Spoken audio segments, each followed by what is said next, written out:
de nous écouter sur les réseaux synchronisés de Radio Mali. Il est 13h.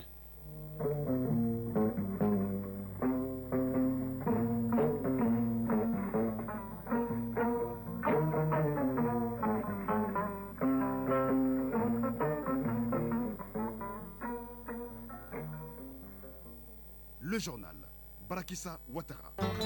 3000 membres des groupes armés seront bientôt intégrés dans l'armée dans le circuit économique. Une décision du président de la transition dont la mise en exécution est déjà en cours. Le ministre en charge de la réconciliation a rencontré hier les groupes armés concernés pour les derniers réglages. Coup des filets de l'antenne régionale de l'OCS, Office central des stupéfiants de Djouila. Il vient de saisir une importante quantité de drogue. Le suspect appréhendé transportait également une quarantaine de touches destinées à des fusils de fabrication artisanale. En sport, nous parlerons de football mais aussi de basketball avec la deuxième journée du championnat de première division qui commence cet après-midi au Palais des Sports Salamatou Maïga. Après les retraits de la CEDEAO, les 3 pays de la Confédération des États du Sahel doivent-ils créer leur monnaie ou rester membres de l'UEMOA? Pour nous éclairer, Soumaïla Berté est allé à la rencontre des spécialistes. Ça sera en fin d'édition dans la chronique du développement. Voilà pour les sommaires, mesdames et messieurs, bonjour. Je le disais, le gouvernement compte recruter bientôt 3000 membres des groupes armés dans l'armée et dans le circuit économique. L'information avait été donnée par le président de la transition et la mise en exécution est déjà en cours. C'est pour échanger sur le sujet que le ministre en charge de la réconciliation a rencontré les groupes armés concernés. La synthèse de ces rencontres avec Aloussine Touré. Après la dénonciation par l'État du Mali de l'accord pour la paix et la réconciliation, il fallait créer un nouveau cadre de discussion dénommé Accord intermalien pour la paix et la réconciliation. C'est ainsi que les groupes armés signataires de l'ex-accord ont été conviés par le ministre Ouagué pour échanger sur les modalités d'application de cette directive présidentielle. Youssouf Ag Mohamed, secrétaire général de Gatia. L'objet de la rencontre avec les MCT pour nous entretenir par rapport aux décisions des autorités de la transition en rapport avec les processus d'immobilisation et réinsertion. La veille du Nouvel An, le président de la République a annoncé l'intégration ou la démobilisation en tout cas de 3000 combattants, 2000 pour l'intégration et puis 1000 pour la réinsertion. Al-Bachar Ag Hamadou, secrétaire politique du MSA. Le ministre nous a informé du démarrage imminent, n'est-ce pas, de l'intégration de 2000 personnes parmi les populations du Nord dans les forces armées. Et le ministre n'a pas manqué d'insister sur le caractère urgent de cette opération et la nécessité de le faire peut-être même courant ce mois de février. Les participants ont tous réaffirmé leur disponibilité à prendre part à ce processus d'intégration et de réinsertion. Abidine Ould Mohamed, secrétaire général adjoint de MAA Plateforme. Nous, on attend les ministres qui disent. On est d'accord tout avec ça. Nous, Inch'Allah, ça va compter. Mohamed Ould Matali, secrétaire général du MAA. Moi, je suis partant. Je pense que tous ceux qui sont animés de bonne foi seront partants, Inch'Allah. Le plus tôt et le mieux, surtout. C'est ce qu'il faut faire. C'est parce qu'il faut faire très rapidement. Parce qu'il faut dissuader les autres que la machine est en marche et que les gens sont en train de travailler. Le ministre en charge de la réconciliation poursuivra cette série de rencontres afin d'amener tous les acteurs à être démobilisés et donner ainsi une chance à la paix dans notre pays. Les actions et regroupements de consommateurs du Mali face au ministre de l'Industrie et du Commerce. Une session d'échange pour informer ces associations considérées par le ministre Moussa Alassane Diallo comme des partenaires stratégiques pour le respect des droits des consommateurs. Les échanges ont notamment porté sur l'approche du Ramadan en termes d'approvisionnement du marché, les prix des produits dans le marché du pays et la responsabilité des associations pour alerter les pouvoirs publics sur les dérives dans les marchés. Nyanya Aliou Traoré. Suppression totale de l'inflation dans nos places de marché, gouvernement et associations des consommateurs ensemble pour relever le défi. La responsabilité et le devoir des regroupements de consommateurs mis en avant pour jouer pleinement leur rôle de veille citoyenne afin de répondre favorablement à l'axe 3 de la lettre de cadrage du président de la transition. c'est-à-dire couvrir les besoins fondamentaux des populations maliennes. Moussa Alassane Diallo, ministre de l'Industrie et du Commerce. À ce titre, je pense que vous avez un rôle et une responsabilité particulière quant à la bonne information à donner à nos populations sur l'évolution des prix, notamment des denrées de première nécessité sur les différents marchés. Parce que cette guerre économique, informationnelle et communicationnelle qui est livrée à notre pays a pour seul but de déstabiliser notre pays. Il faut que nous ayons un réarmement moral, intellectuel, physique et que nous ayons une capacité à la fois d'analyse et de diagnostic pour apporter toutes les réponses. Ce rendez-vous avec le ministre s'inscrit dans sa série de rencontres avec les acteurs industriels du pays. Zédion Dambélé, directeur général du commerce et de la concurrence. La première mesure du plan d'action est la prorogation, la suspension de la taxe conjoncturelle à l'importation du sucre avant fin janvier 2025. Déjà, à ce jour, cette mesure est réalisée.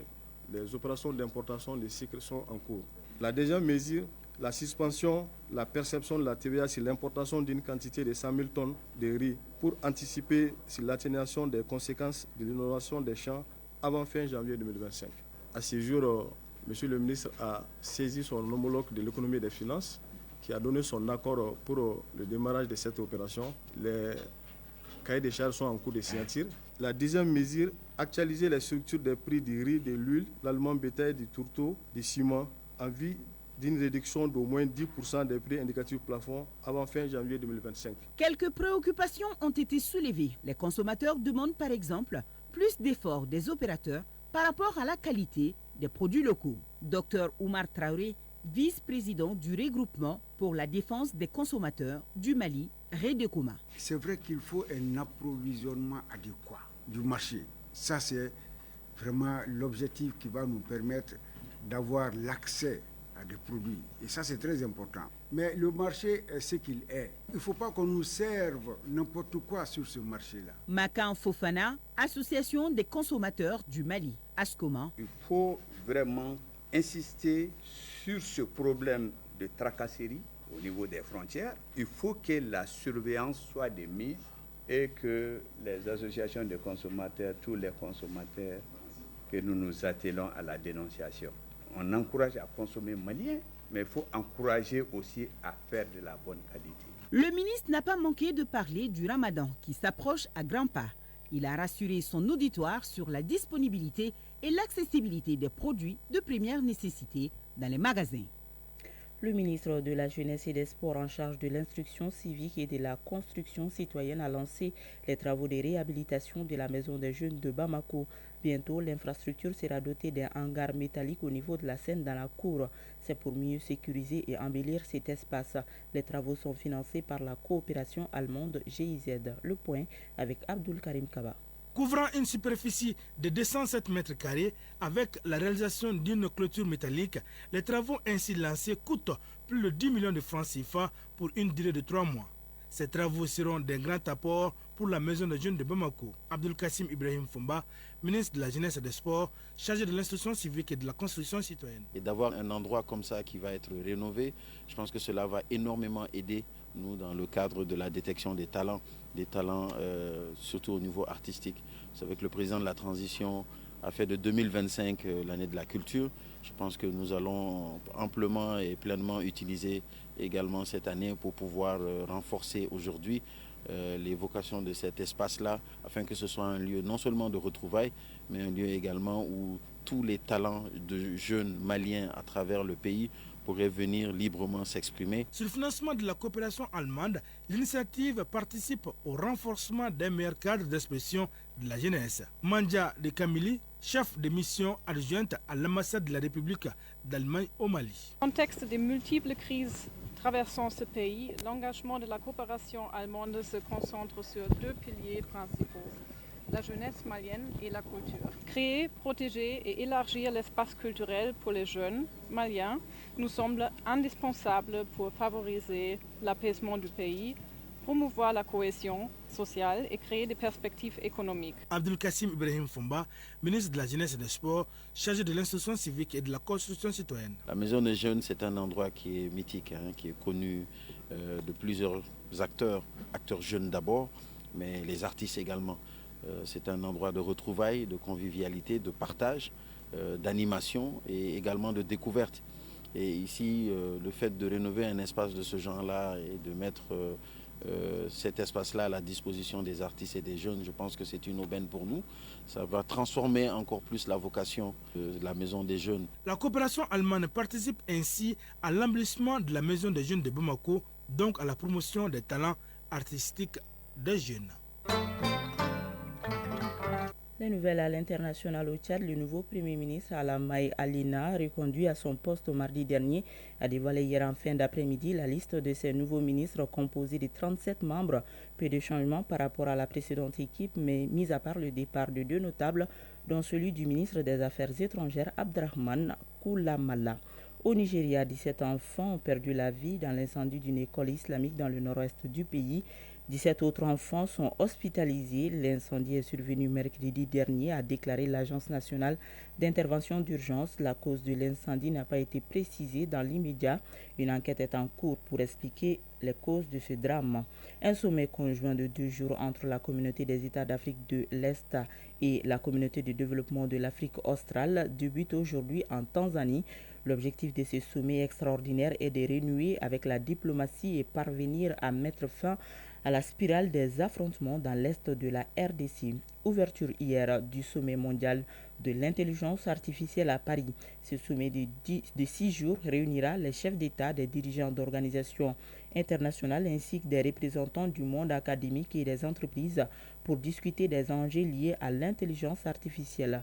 Plusieurs thématiques seront abordées, notamment son impact sur la société et l'économie. Mali Actualité, il est 13h passé de 10 minutes.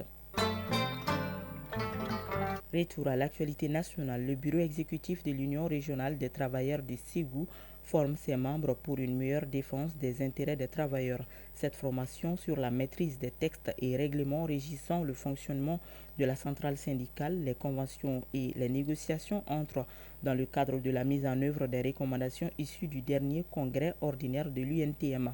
Les détails avec Abdourahmane Sengari.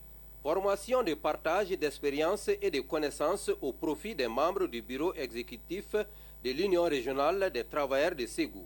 Ces échanges portent sur plusieurs modules dont la défense des intérêts matériels et moraux des travailleurs, les élections professionnelles dans le contexte malien, le dialogue social et la négociation collective en période de crise ainsi que les contrats de travail. Sidi Touré, adjoint au secrétaire général de l'Union régionale des travailleurs de Ségou. Le renforcement de nos capacités syndicales et l'échange de connaissances entre toutes et tous les participants entrent en droite ligne avec les objectifs de l'UNTM et de l'Union régionale des travailleurs de Ségou pour les perspectives meilleures de l'apaisement du climat social dans notre pays et particulièrement dans la région de Ségou. Cette formation de 2 jours s'inscrit dans le cadre de la mise en œuvre des recommandations issues du dernier congrès ordinaire de l'UNTM. André Mo, représentant du bureau national de l'UNTM. Ces thèmes sont porteurs d'une charge électrique syndicale pour former, nourrir, entretenir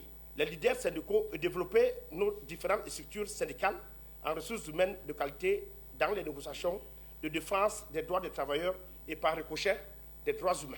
Mohamed Aboubakrin Ag Mohamed Ali, conseiller aux affaires administratives et juridiques du gouverneur de Ségou. Il s'agit de concilier souvent des préoccupations essentielles, aussi bien l'intérêt public, l'intérêt de l'État pour lequel nous travaillons tous et pour lequel nous devons avoir une exigence de redevabilité en tenant compte des conditions parfois difficiles dans lesquelles nous travaillons et aussi les devoirs des syndicalistes. Cette formation va permettre aux membres de l'Union régionale des travailleurs de Ségou de jouer pleinement leur rôle de syndicalistes. Ségou, Abdraman Sengare, Cheikh Tangara pour l'ORTM. En 13e région, coup de filet de l'antenne régionale de l'OCS, Office central des stupéfiants, qui vient d'appréhender un homme transportant une quantité importante de drogue. Le suspect âgé de la cinquantaine serait un élément d'un réseau de trafic de drogue et de produits prohibés. Compte rendu, Mustapha Doumia. À une quarantaine de kilomètres de Djoila, que les éléments de l'antenne régionale de l'Office central des stupéfiants ont mis la main sur un homme transportant une quantité importante de drogue et de cigarettes. Capitaine Soma Aboubakar Diara, chef de l'antenne régionale de l'OCS de Djoila. À la soirée du mardi 4 février 2025, au cours d'une patrouille, une équipe de l'antenne régionale de l'Office central des stupéfiants de Djoila a intercepté une moto tricycle conduite par un monsieur âgé de 51 ans, domicilié en Tobrou, entre le village Sana et la commune de Denyekoro. Au cours de la fouille, avons découvert sur place 2141 comprimés de diazépam, soit 214 plaquettes, 1100 comprimés de tramadol 225 mg, soit 110 plaquettes, 121 paquets de cigarettes contrefaçon de marque Cyr, 90 sachets de Mirage communément appelés serpent et une quantité très importante de produits pharmaceutiques contrefaits. Mis en cause serait un grand trafiquant de drogue et de la fraude dans la zone. Les enquêtes sont en cours en vue d'interpeller toute personne impliquée de près ou de loin dans cette affaire. Après avoir appréhendé le suspect, l'OCS a découvert une quarantaine de cartouches destinées à des fusils de fabrication artisanale. Un danger pour la population qui ne peut être évité qu'avec l'implication de cette population, malgré les actions de sensibilisation de l'OCS au plan national. Capitaine Soma Aboubakar Diarra. Je profite de l'occasion pour lancer un appel à l'endroit de la population de Dioula à plus de collaboration et à demeurer vigilant. Le numéro vert de l'OCS est le 80 00 31 31 pour dénoncer de façon anonyme les individus suspects. Les produits saisis seront simplement incinérés, selon les chefs de l'antenne régionale de l'Office central des stupéfiants de Dioula. Dioula, Moustapha Doumbia et Issaba pour l'ORTM.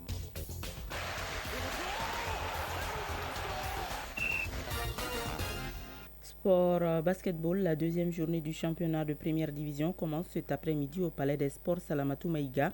Football, une délégation émiratie conduite par Jamal Saïd Al-Nouami, directeur et membre du conseil d'Al Jazeera Club, est au Mali pour explorer de nouvelles opportunités d'investissement dans notre football. Le championnat national de Ligue 1 professionnel commence aujourd'hui, la deuxième journée.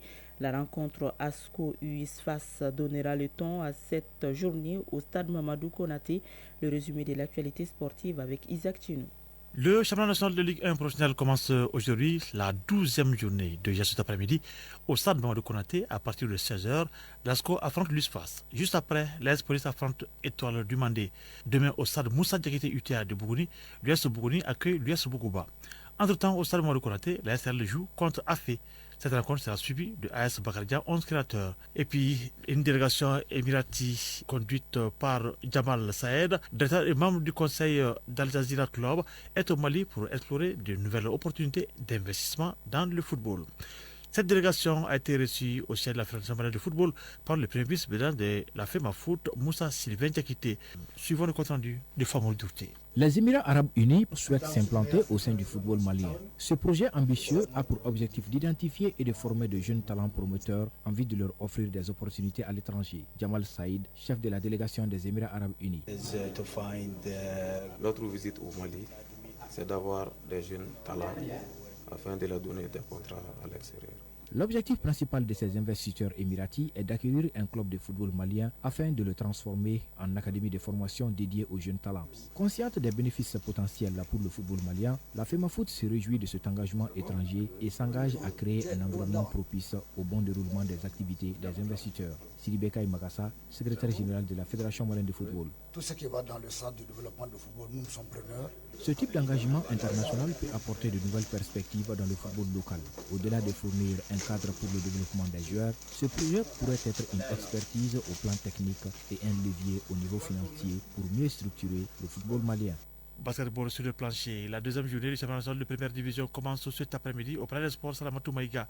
Chez les hommes, l'ASL Boko affronte CMSK et CRBT rencontre l'AS Police.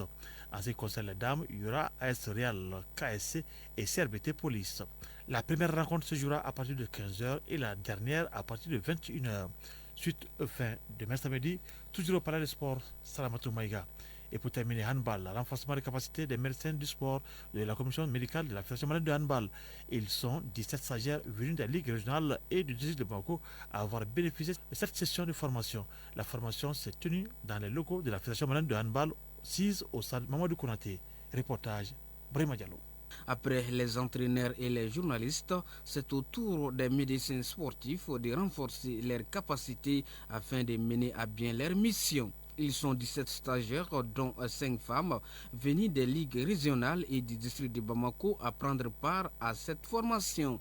Durant 3 jours, les stagiaires ont été outillés en technique de prise en charge de la santé des athlètes dans ses différents aspects.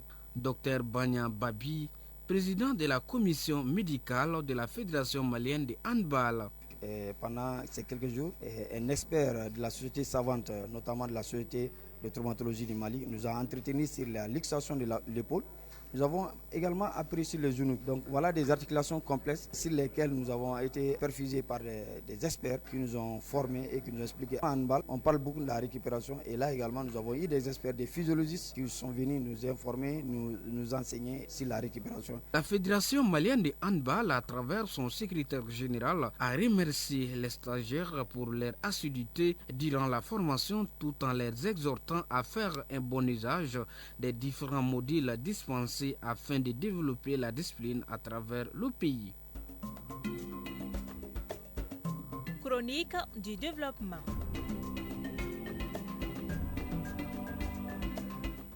Après leur retrait de la CEDEAO, les 3 pays de la Confédération des États du Sahel doivent-ils créer leur monnaie ou rester membres de l'UEMOA? Dans les 2 cas, quels peuvent être les critères et les conséquences? Pour mieux comprendre les tenants et les aboutissants de cette nouvelle donne, la chronique du développement est allée à la rencontre d'un spécialiste. C'est une réalisation de Soumaïla Berté et Marc Dambeli. Si le retrait des pays de l'AES de la CEDEAO est effectif depuis le 29 janvier 2025, force est de reconnaître qu'un autre chantier, ou du moins une autre équation demeure. Faut-il, oui ou non, créer une monnaie au nom de ce nouvel espace communautaire? Pour les spécialistes, dans l'un ou l'autre cas, il y a des critères, sinon des conséquences à assumer. Modibo Mao Makalou, économiste. Vous savez, l'attribut des États, ce qu'on appelle une mission régalienne, c'est de créer un certain nombre de choses comme une armée nationale, une justice et la monnaie. On appelle ça les domaines régaliens. Donc, évidemment, chaque État peut battre monnaie. C'est le terme consacré en économie pour dire que chaque État peut fabriquer physiquement des billets de banque et des pièces de monnaie. C'est ça, battre monnaie. Légalement, la Confédération peut battre monnaie. Mais pour cela, il faut quand même mettre en place un certain nombre de mécanismes comme une banque centrale et une politique monétaire que cette banque centrale va mettre en œuvre. La monnaie, c'est essentiellement 3 choses. C'est un moyen d'échange, ça permet d'acheter et de vendre des biens et des services. Ça permet aussi de mesurer le prix des biens et des services, mais aussi une réserve de valeur. Le 3e aspect est très important parce que une monnaie doit pouvoir garder sa valeur, ne pas perdre sa valeur. Il ne s'agit pas de créer une monnaie, il s'agit de créer une monnaie qui est solide et qui permet aux citoyens de préserver son pouvoir d'achat. Première possibilité, les 3 pays de la Confédération des États du Sahel décident de rester membres de l'IEMOA, Union économique et monétaire ouest-africaine, un regroupement de 8 pays ayant en partage le franc CFA. Les 5 autres pays qui sont membres de l'UEMOA, qui ne sont pas membres de l'AES, sont membres de la CEDEAO. Et la CEDEAO ambitionne d'avoir sa monnaie unique à l'horizon 2027. Et si cela arrive, si la monnaie unique de la CEDEAO est lancée, le CFA va disparaître.